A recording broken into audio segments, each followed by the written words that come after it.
بفارق أيام وربما ساعات تم اكتشاف مصابين بفيروس كورونا في كل من لبنان والكويت والبحرين والعراق وعمان. قبل ذلك أعلن عن عدد من الحالات في الإمارات ومصر، مع توقعات بانتشار كورونا في دول عربية أخرى.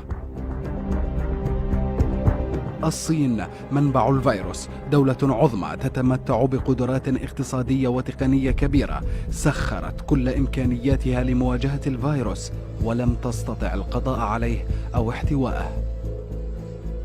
فماذا عن وطننا العربي؟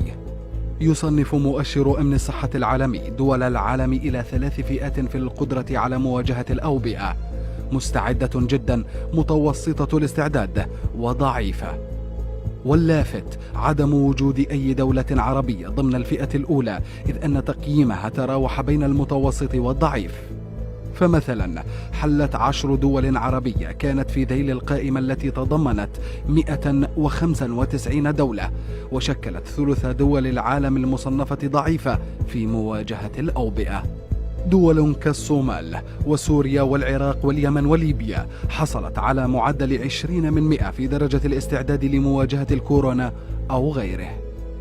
المؤشر يصنف استعداد الدول المكافحة لتفشي الأوبئة بناء على عدة معايير، مثل القدرة على اكتشاف المرض مبكرا أو إمكانية احتواء المرض ومنع انتشاره، والاستجابة السريعة لعلاج المصابين، وتمكن النظام الصحي من تحمل عدد إصابات كثيرة.